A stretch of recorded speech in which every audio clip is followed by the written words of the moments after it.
Представьте себе абсолютную звенящую тишину. Тишину такой плотности, что она кажется почти материальной. Тишину, которая длится 3500 лет, и за это время накопила в себе миллионы тонн песка, глины и камня. Тишину, застывшую в самом сердце пустыни Сахара, на западном берегу Нила, там, где каждый вечер солнце медленно опускается за горизонт, и, согласно древнеегипетским представлениям, начинается царство мертвых, пространство загробного существования, где время утрачивает привычный смысл. Именно здесь, в Луксоре, на земле древних Фив, некогда величайшей столицы древнего мира, административного, религиозного и экономического центра империи, которая на протяжении столетий контролировала огромные территории. Здесь сформировался пейзаж, к которому мы давно привыкли. Мы видим его через объективы туристических камер и телевизионных фильмов, привыкаем к монументальным колоссам, охраняющим пустоту, к долине царей, изрытой гробницами, и к величественным колоннадам Карнака. Со временем эта привычка рождает опасное ощущение, будто здесь больше нечего искать.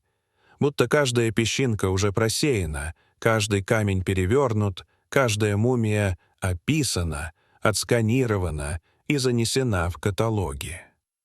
История Древнего Египта начинает казаться законченной книгой, в которой остались лишь уточнения, примечания и сноски для специалистов. Однако именно это ощущение и является величайшей иллюзией современности, самообманом цивилизации, уверенной, что спутники, георадары и компьютерные модели даруют ей всеведение.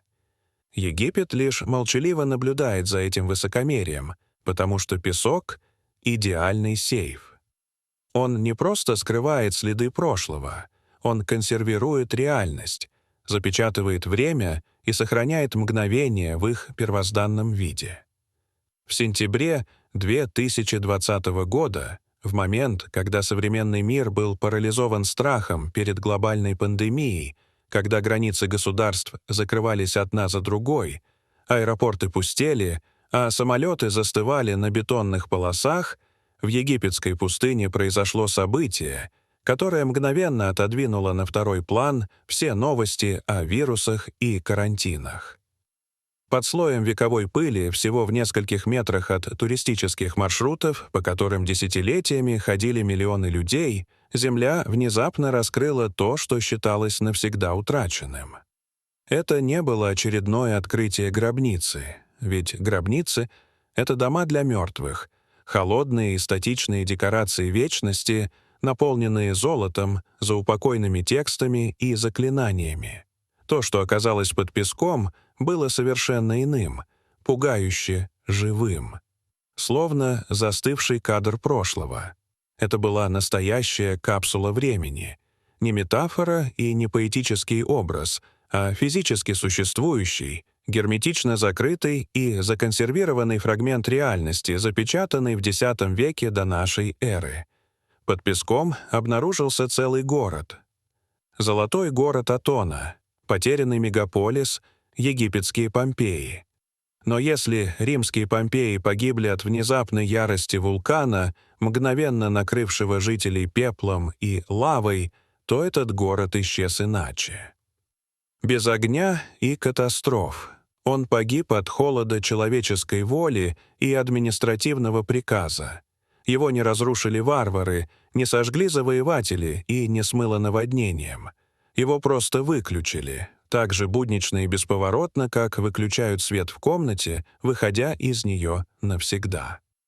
Археологов поразил не столько блеск сокровищ, хотя они там действительно были, сколько ужасающая, почти фотографическая точность момента гибели целой эпохи. Она была зафиксирована в брошенных инструментах, в остывшей золе, в недоеденной пище и в незавершенных движениях человеческих рук. Как и многие великие открытия, все началось с ошибки, с амбициозного просчета. Захи-Хавас вовсе не искал город. Его целью был погребальный храм Тутанхамона. Логика, основанная на десятилетиях изучения топографии Фиванского некрополя, подсказывала, что этот храм должен находиться между заупокойным храмом Рамсеса II в Мединет-Абу и храмом Аменхотепа III, от которого до наших дней сохранились лишь колоссы Мемнона. Этот участок считался пустой слепой зоной. В сентябре 2020 года тяжелая техника начала методично вгрызаться в песок, поднимая тонны грунта и столбы пыли под палящим солнцем при температуре за 40 градусов, от которой плавилась резина на колесах грузовиков. Недели проходили безрезультатно. Ощущение, что пустыня действительно пуста и гипотеза ошибочна, только усиливалось, пока ковш экскаватора не наткнулся на нечто твердое и не издал глухой непривычный звук, не похожий на удар о скалу. Это был сырцовый кирпич, смесь нильского ила, песка и соломы, высушенная солнцем более 3000 лет назад. За ним последовало открытие высокой, идеально сохранившейся извилистой стены с редчайшей зигзагообразной кладкой. Архитектурный почерк конца XVIII династии. Своеобразный водяной знак эпохи. Машины немедленно остановили. Начались ручные раскопки. По мере того, как песок отступал сантиметр за сантиметром, становилось ясно, что Хавас искал храм смерти, а нашел город жизни. Причем город в таком состоянии, словно его жители покинули его не тысячелетия назад, а всего лишь вчера вечером. Из-под песка поднимались не условные фундаменты, а полноценные дома со стенами высотой до 3 метров. Узкие переулки сменялись широкими улицами, появлялись перекрестки и целые кварталы, уходящие за горизонт. В комнатах стояли кровати, на кухнях лежала керамическая посуда, в печах сохранялась зола, остывшая 3500 лет назад. Все это создавало ощущение не руины, а остановленной жизни, застывшего мгновения. Это был крупнейший административный и промышленный центр западного берега Нила своего времени. Намеренно запечатанный. Первый вопрос, вставший перед учеными, был неизбежен и тревожен. Когда именно это произошло, кто построил этот мегаполис и почему он исчез так тщательно, что о нем не сохранилось даже легенд? Ответ дали сотни артефактов из обычной нильской глины.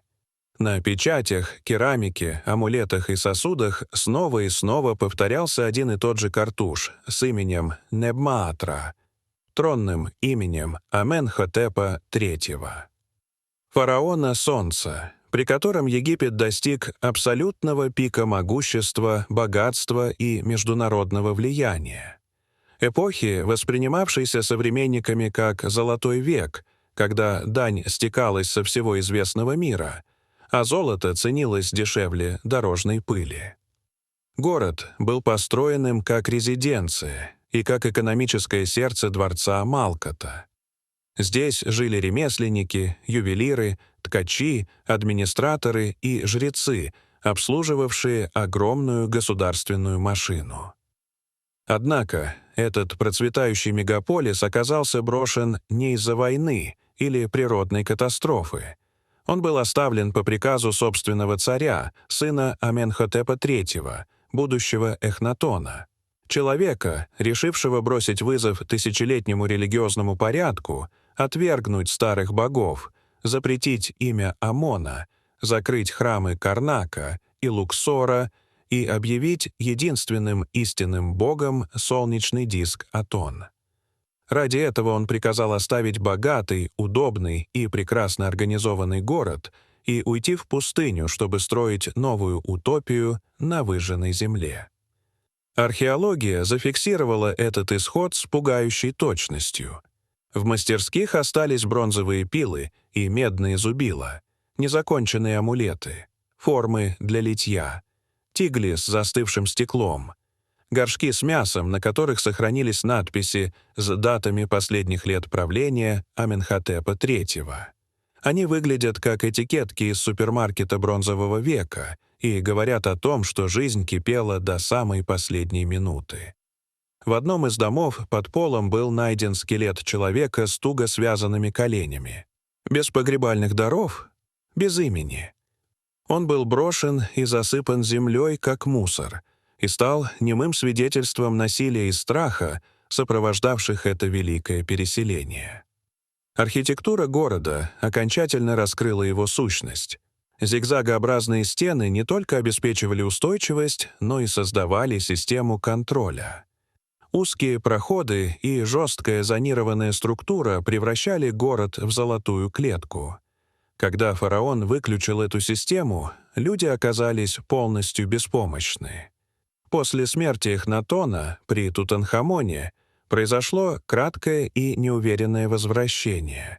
Поверх слоя песка появились новые полы и печи. Город использовали как временную базу и мастерскую. Возможно, именно здесь создавались предметы для знаменитой гробницы юного фараона. Однако прежнее величие уже не вернулось.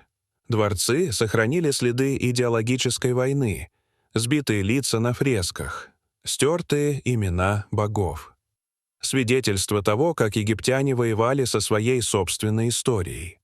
Анализы ДНК показали, что население города было многонациональным. Состояние костей рассказало другую правду — правду о тяжелейшем труде, травмах, деформациях и короткой жизни, скрытой за фасадом золота и лазурита. Город сохранился благодаря своему расположению у подножия Ливийского Нагорья. Селевые потоки герметично запечатали его под слоями глины и песка. В этом и заключается жестокая ирония истории. Приказ, уничтоживший город, одновременно спас его для нас, превратив в зеркало, в котором мы видим, насколько хрупка любая цивилизация и как легко целый мир может быть выключен одним единственным решением. Дорогие зрители, что вы думаете об этой истории? Расскажите, пожалуйста, в комментариях. А если вам понравилось это видео, то ставьте лайк и подписывайтесь на наш канал. До свидания.